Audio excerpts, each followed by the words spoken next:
Hello everyone, and welcome to the After LP review slash thoughts on Terranigma.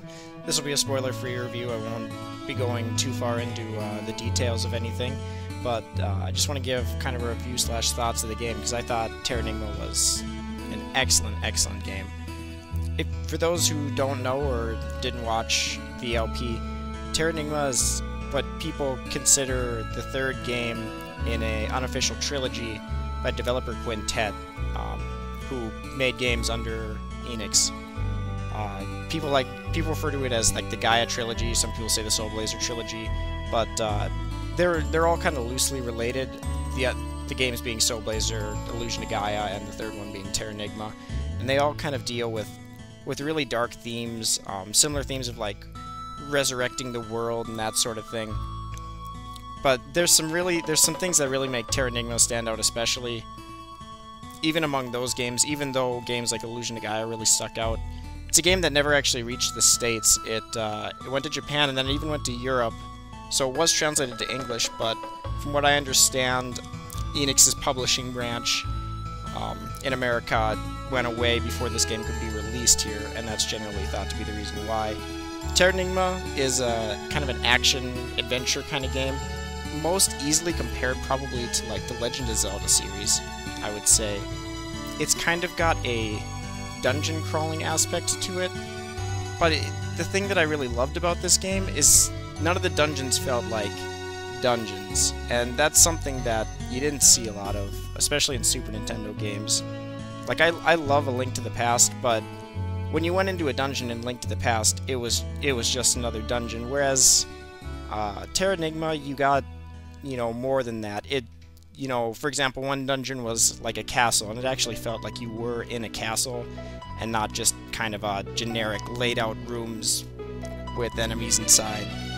And the gameplay is, I don't want to say it's standard, because it did a lot more than what a lot of Super Nintendo action-adventure games did. You have a few attacks. You have a dash attack, a regular attack, jumping attack, a jumping dash attack, and they all do, you know, they all serve their purpose. Some enemies were weaker against certain attacks than others. Some of the attacks rarely get used, and for the most part you'll be dash attacking almost everything, but it does still add some variety. There's a block button, which is very inconsistent. It blocks projectiles, but not all projectiles, and it's kind of like you gotta test it out on enemies to see if you'll actually get, you know, if it'll actually work. But overall, the gameplay was really fun. Something that was awkward was the leveling system, and it's a game where you won't really need to grind per se, because if you just kind of kill one of every enemy in each area and then move on, you're gonna be fine. You'll probably be high enough level. But the way the bosses work, and I'm not sure exactly, but it's almost like they have some kind of leveling cap thing where it's like you must be this high enough level to advance. Like, you'll be doing like 1 damage to the boss, and then you gain 1 level, and then all of a sudden your attacks will be doing like 15. It's like once you hit a certain strength stat, then all of a sudden you can start damaging them or something.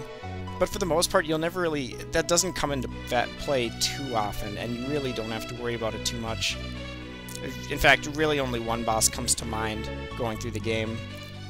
There's also magic that you can use, and how that works is you find Magi Rocks, which kind of, the easiest way of looking at it is increases your MP by 1, and from there you can go to shops, and you can buy stuff using the Magi Rocks, and it kind of consumes your MP until you use them. For the most part, the magic was downright useless in my mind. There's like one boss where it's practically mandatory that you use magic, unless you do grind. That's like the one time that you would have to grind in this game if you refuse to use magic. But other than that, some bosses won't even let you use magic. And the most useful magic in the game, I suppose, would be one that you get really early on, which just heals you completely. But as far as the gameplay goes, I really liked the unique dungeons, and everything flowed really well. It was a lot smoother combat than, say, Allusion to Gaia, and way smoother than Soul Blazer. And throughout the game, it's in Legend of Zelda fashion. You get tools and things to help you maneuver around the environment and help you access new areas. One thing that I absolutely loved was the sense of exploration on the world map. Once you get the boat, things just open up completely. You can kind of go wherever you want. And it's just a really good sense of freedom a lot of the time. Going on to the story starts out... And this is true of how I feel about the gameplay, too. I feel like if you're going to play this game, you cannot make a decision based on, like, the first hour and a half of the game. Because they start you out, and the game starts out with an almost generic storyline of boy must go save his village from certain disaster, and you'll go through like 5 really generic looking dungeons that are incredibly easy, and you can just blow right through them. The thing is the game, I feel like that beginning part, and it's meant to be kind of like a tutorial, I think, but I feel like it's so unrepresentative of what the game actually is, and I feel like the beginning part will turn people off a little bit. If you can make it through those first 5 dungeons, and that's basically like the prelude in my mind. Once you get done with that, that's when the game begins, and the game becomes so much more. All of a sudden, the game isn't just about saving your village. That gets resolved pretty quickly. It becomes so much more, and I think one of the things that really made the story stand out to me is that there really was no villain for almost the entire game. It's, rather than having a motivation of, you must help these people and resurrect the world because, you know, evil bad guy is gonna blow it up. Rather than getting this cheesy motivation that you get in most other games, it's more of a self-motivation of, you know, they put you in this world and you wanna take this lifeless world and see it you wanna build it back up and see where it goes. And I think it does so much more good to have it like that than just you know, throw a cheesy villain at you right away. And I'm not saying, I mean, villains work really well in games. I mean, Super Nintendo, Final Fantasy games are proof of that. I mean, a great villain is amazing, but I think it really helped this game in that case. Overall, the story was great. And going back to the gameplay, the game, about halfway through the game, it completely changes gears.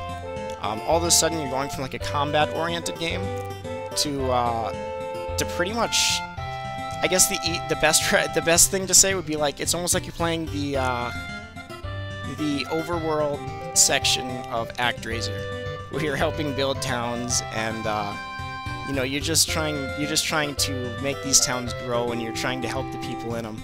And it sounds like it would be so dull and a boring part of the game, but I think that's where the game truly shines. And I feel like this is something with, you're gonna play Terranigma, you're gonna come, because the gameplay's alright, you're gonna come for the gameplay, but at a certain point you're gonna say, alright, the gameplay's alright, but it's nothing that really hasn't been done before in other games. And then when you realize why you're still playing, it's due to the story. It has an amazing story for the Super Nintendo. Some of the darkest moments you'll see in the Super Nintendo. This game, classic to Quintet fashion, will go from very cheery to morbidly dark at a moment's notice. And it's refreshing to see, to say the least. And once you get to that halfway mark in the game, I mean, there's a good few hours in the game where you practically don't go to any dungeons, you do no combat, you're just going back and forth and, you know, advancing the story and this, and it sounds really boring, but it really isn't. It's a really satisfying part of the game. I suppose if you weren't interested in the story in games and you were just playing to beat a game or just for the gameplay, I guess, you might not like that part as much, but I thought that was just fantastic. So overall, the story is great. It actually, in my mind, there's so many things that would be censored if it came to America. There is religious symbols everywhere, very open references to drinking. At a certain point, the main character, you can go to a bar and get drunk and he'll throw up. There's like 16-bit vomit. And it's crazy what they did on the system, especially, I guess apparently America, or Nintendo of Europe, wasn't nearly as strict as the Nintendo of America. See, you kind of throw all this together, and it just ended up being a really great experience, really satisfying conclusion. And you know, the biggest complaint I have with the game is that it was probably too easy. Besides the little grinding session of like 5 or 10 minutes of killing enemies so I could be a high enough level for like 1 or 2 bosses, the game was an absolute cakewalk if you just walked in with all the maxed out on healing items that you can hold, which wasn't hard to do. Towards the end of the game, money is like, you just toss that out, no problem. The game is filled with little mini games that you can play throughout, and usually your reward is a Magi Rock or something small, but it adds a nice touch, and the exploration is fantastic. There's plenty of those Zelda 2 style. There's plenty of those little areas where it's like, oh, random tree in the middle of grassy plain. Walk into that. There's a hidden area with treasure chests. Things like that. They're everywhere in the game. It makes you really want to walk around, and it's always fun when you find something new.